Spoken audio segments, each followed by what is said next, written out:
Good Sunday morning in 2021. Here we are in 2021. Hey, so my name's Catherine McNulty, and if you are a mom who has lost a child, who's experienced a miscarriage, who has struggled potentially with infertility, who has lost a child, if any of these things have happened to you, I'm glad that you're here. You're in the right place because I've experienced all of those things. I've had a miscarriage. I've been 40 and struggling with infertility. I lost a son who I held in my arms for not long enough. You are in the right place. And here's the thing is that I've gone through all of that and I've come out the other side, and I want to help you wherever you are on your grief journey. And so I stick with me here for a minute.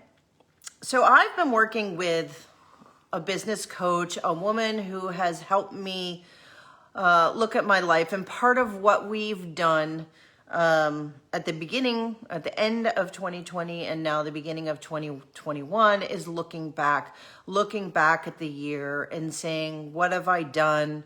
What I have accomplished? What could I have done better? And I spent a lot of time thinking about Grief Inspired. So Grief Inspired is something that I do on the side. It is not my sole source of income. It is something that I do because it's a passion. And when she asked me, why do you do this? I invest a lot of time. I have been on multiple podcasts. I've written articles for different publications. I have been posting on Facebook and Instagram. I have a YouTube channel that has over 100 videos on it. I'm almost at 100 YouTube subscribers. So if you haven't been there, go and check it out. Hi, Kathleen. Thank you for joining.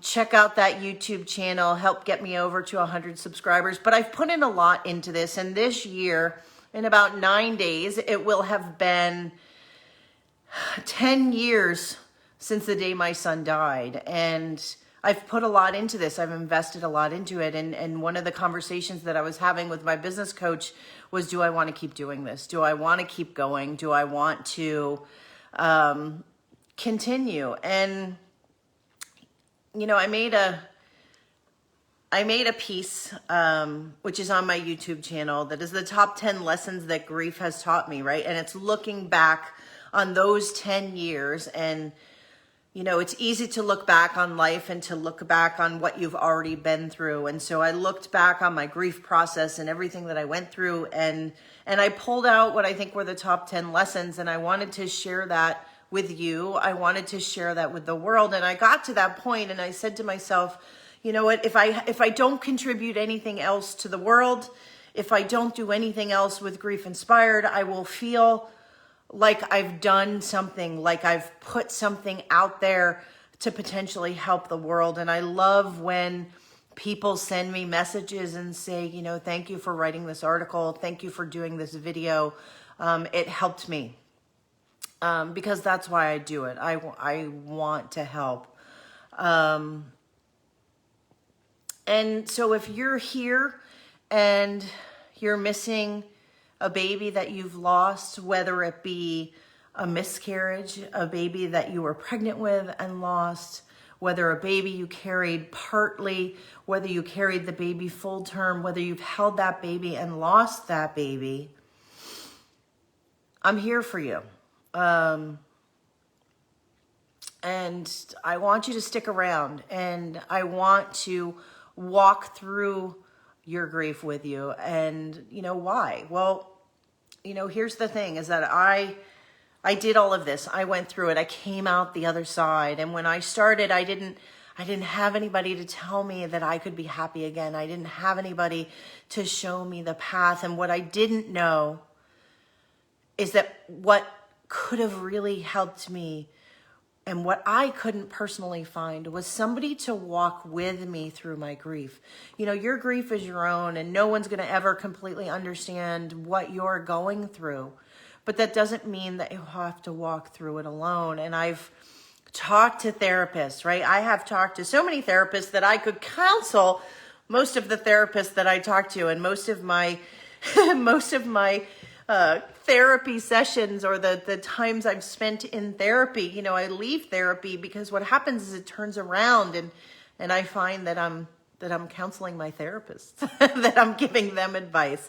And I had somebody ask me again this week, and people ask me it a lot, is, you know, have you considered going back and getting a social work degree, you know, a formal degree?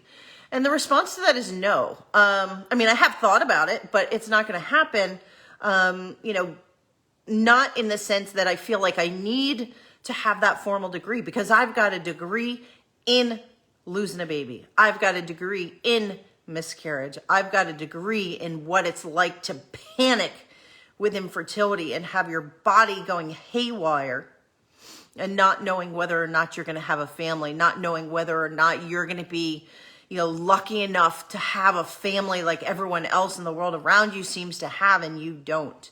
I know what it's like to walk that journey, and I know what it's like to walk it alone, and I don't want that for you, because it's hard. So, couple things I want to share just so that you can know about me. So I know this is hard. I know that grieving is hard. I know that it sucks. I know that it isn't fair. I know, secondly, that the grief you're experiencing is not the same as any other grief. When people tell you they understand what you're going through, it's hard because you think it in the back of your head. No, you don't. If you haven't lost a baby, if you haven't lost a child, if you haven't had a miscarriage, or you haven't struggled with infertility, you can try to empathize and you can try to relate, but it's just different. It's not like losing a parent. It's not like losing a grandparent. It's not like losing a friend. It's different. And there's so many ways in which it's different. And so I want to acknowledge that. And I want to acknowledge that that's what you're going through. And thirdly, I think, you know, the thing that was really, I think, the hardest thing for me is I get how lonely it is. I get when people don't understand. I get when people say the wrong things, when they do the wrong things, when they want to help and say things like, well, at least you can get pregnant. Well, you're still young, it'll be fine, or you can adopt, or, you know, all of these things. They're trying to help. And so I know what it's like to feel guilty because you feel like you're being mean if you tell them to basically shut up. You know, but you still have the sense within that they don't get it. And so you feel alone, and it's lonelier in ways than grieving someone else. And so I get that. And that's why I really just want to spend time with you here. I want to, you know, at the beginning, when I started all of this, I wanted to give you tools, and I wanted to teach what I learned and the tools and the techniques that I learned to help overcome my grief. And I think that there's a lot of that, and I think that's important, and I think it's why, you know, I've agreed to myself to get my second book out and to publish my second book, which is a manual on how to get through this grief thing, particularly when you're a mom who's grieving a child in a world where that's not supposed to happen. And but yeah, I want to just spend time with you, and I just want you to be able to take a moment and to take a deep breath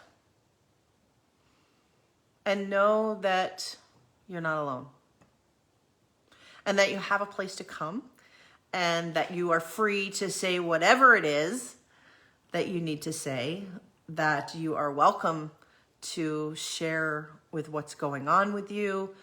In my Facebook support group, No Mom Should Grieve Alone, find that. So it's Grief Inspired, No Mom Should Grieve Alone. You can find that on Facebook. You can follow me on Instagram. If you just want to go and watch videos and watch the replays of the 100+ videos that I have on YouTube, because you just need to know that you're not alone, and you just need a little bit of hope and a little bit of inspiration to get through the day. I want to be that for you. So it's why I've created Motivation Mondays, Toolbox Tuesdays, Self-Care Saturdays. Self-care because not the self-care like the buzzword that's going around that everybody's talking about. I'm talking about the self-care, learning how to not beat yourself up. As a woman, as a mother, we beat ourselves up. We hold ourselves to a higher standard than we would hold anybody else to. And that can get hard and that can get tiring. And so grief robs you of energy. And the crazy thing is that we keep going on with our life and we keep trying to be perfect and keep doing everything as if our grief is just something that's happening in the background that we can push away and just continue to work through and ignore in some sense and just wait for it to be over. But we all know that that's not true. And so I want to sit with you here and I want to just spend some time. And there are feelings. There's a lot of feelings. And I think, you know, I'm an emotional kind of person. I'm like all feelings and I like getting up in the feelings and I like exploring my own feelings. And I spend a lot of time in personal development work because I like to understand what I feel and why I feel. And when I strike out and lash out at people or when I'm, you know, screaming silently in the background or loathing myself internally, I want to understand why. I want to know what that is.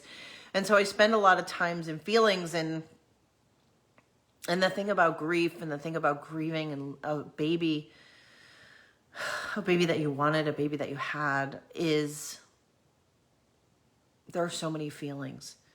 There is such a sense of longing. There is a wanting to be a mom, wanting to have a family, wanting to feel like you can have and that you deserve what other people have. That is a longing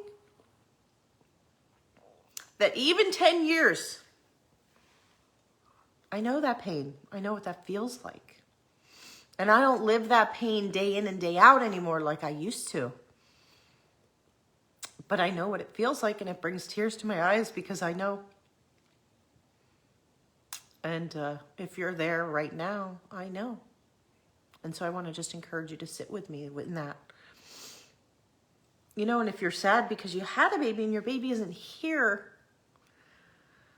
you know, it's a different level of sadness because you thought, you had expectations, you didn't know that you weren't going to have your baby, that you were going to be given something and then have it taken away. You didn't know that you were going to be excited with a pregnancy. And you tell the world that you're pregnant and then there's a miscarriage. You didn't know that that was going to happen. You didn't know that this was how you were going to feel. You didn't know this level of sadness that comes over you and seems to take over everything about your life and your mind and your body. And the older you get and the closer to being 40, 42, the more crazy it drives you. I mean, I had my son at 42 and it was no shit the last ditched effort. And I said, this is it. This is either going to work or it's not going to work. And I'm going to like figure out how to deal with it either way. And you know, I did it and I have a son now and I got really freaking lucky. And I know how lucky I am. And I know the miracle that he is. And I don't take that for granted. I do not take that lightly. No, no, no. And I know what it feels like to be angry, to feel cheated. Why is it that your best friend seems to get pregnant right after you lose a baby? Or one of your friends decides to invite you to a miscarriage or to a, what do they call it? Baby shower right after you've had a miscarriage. And the crazy thing is you feel like you need to go. That if you don't go, you'd be a bad person. Right? And I know what it's like to feel angry and to feel cheated and just want to have a family and just want to have the same thing that the world makes you want, right? That biologically our bodies drive us to want to have children. It's evolution. It's biological. It's cultural. And the older you get, the stronger that pull is. And the older you get, the angrier you get, the more cheated you feel. When you know that it's getting closer to the potential of it not ever happening for you. And I know what it feels like to feel guilty when you can't give your husband a family. That's your responsibility, and your body doesn't do what it's supposed to do. And that maybe there's no reason why you shouldn't be pregnant, and yet you're not. You know, funny story.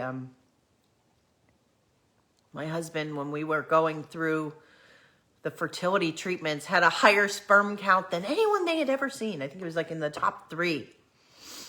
Oh, he was walking around like a peacock. And I apparently was in my 40s, 41. And they told me my eggs were the eggs of a 24-year-old. And I remember saying, well, why the hell am I not pregnant? It's cruel.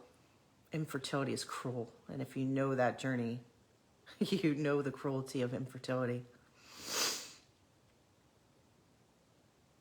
And I think, I know the feeling of being lonely, after it's all over.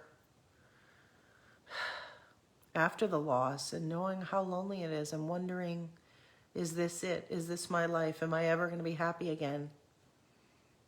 And wishing that there was somebody who could carry your grief with you. And I have a funny story in this that happened yesterday, and it's something that reminded me, and it's a parallel that I want to share with you. I've been working, this year on trying to get more fit, more exercise, getting outside, just doing more things, just living life and trying to be happy with the life that I have, and being grateful for what is. And so I was with my friend, and we decided to go out to the beach. We took my son, and we went to a popular local beach here, Laguna Beach, and there was, of course, nowhere to park. And so we finally found a place to park, and it was in this big parking lot, and we had to pull all the way in, and the guy took us, and we drove down this narrow. And I remember parking, and I was grateful to have a spot because the spots were few and far between. But then I remember thinking, oh crap, how am I going to get out of this spot? And I kind of put it aside because I was happy that we had a spot, and we went and we had a great time. And I remember walking back to the car and thinking, oh crap, now I have to figure out how to get out of this spot. And I was worried about, having to back up a long distance through all these cars. I was worried about, feeling insecure, about being nervous about it, and what would my friend think? And I just didn't want to have to deal with it. And I was, preparing myself to buck up and just deal with it, and whatever, you'll get through it. And, but there's a tightness that comes when you get that sense of fear, when there's something that you really have to deal with that you don't want to deal with.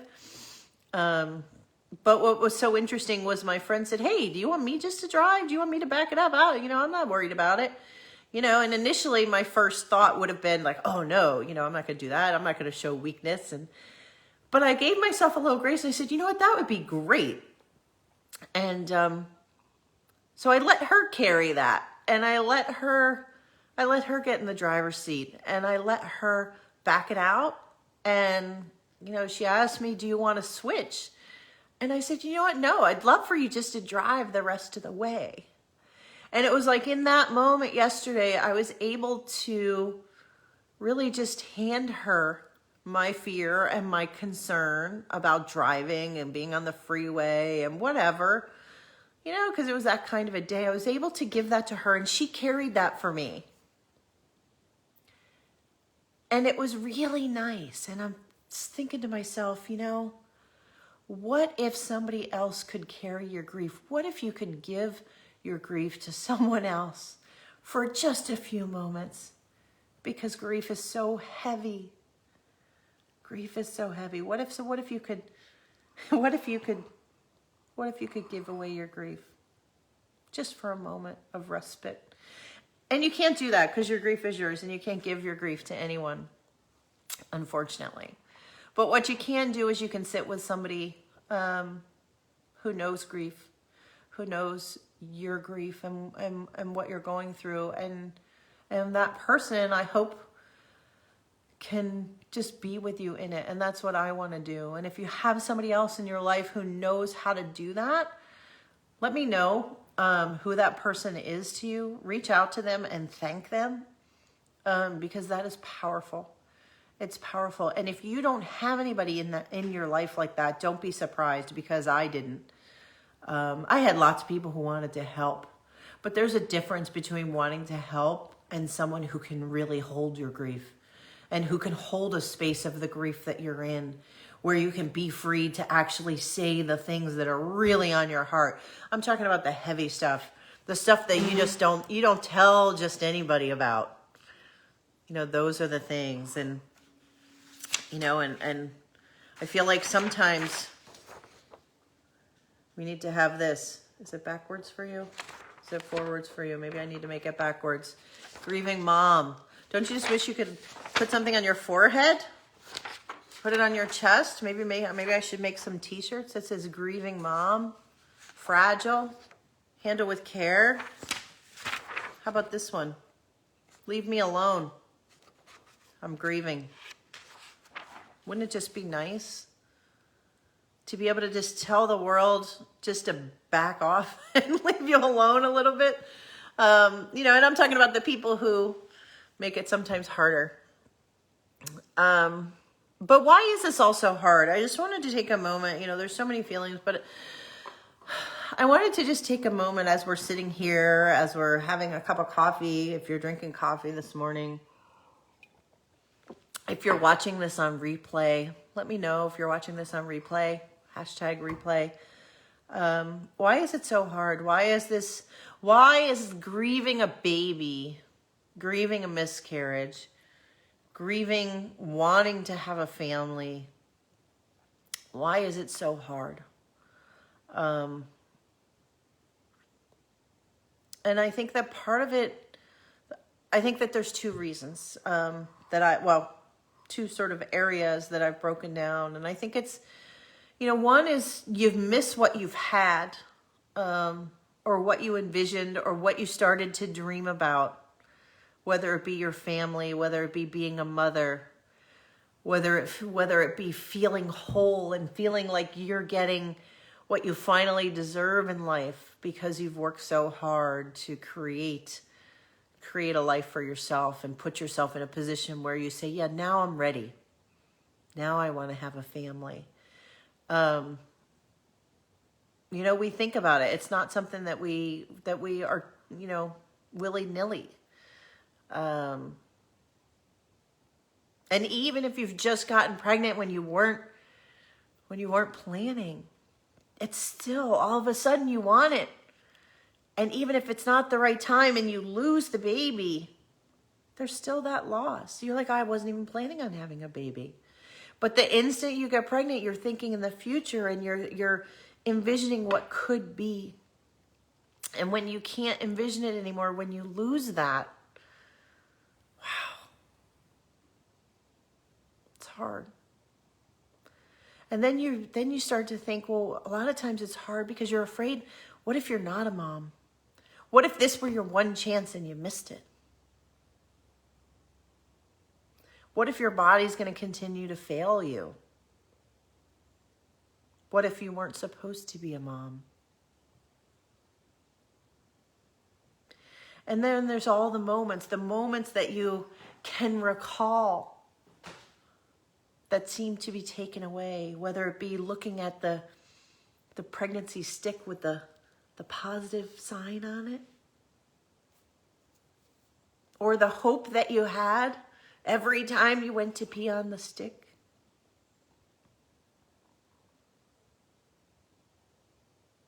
Or holding your little person, holding your son, holding your daughter, and realizing that that's not going to happen again. That's why it's hard. And then I think, the second reason why it's so hard is because you miss the future. Everything that you wanted, everything that you expected, you feel cheated. And let me make this really clear, you are cheated. And whether you have another child or not, whether you get pregnant again or not, it doesn't replace it. It's still cheated. I've been pregnant 3 times, and my first miscarriage, I didn't give him a name. I call him Baby Love, and I know that he was a little boy because he didn't get very far. But I remember being excited. I remember how excited I was to be pregnant for the first time. And I remember what it was like to be so naive that I told everybody when I was 6 weeks pregnant,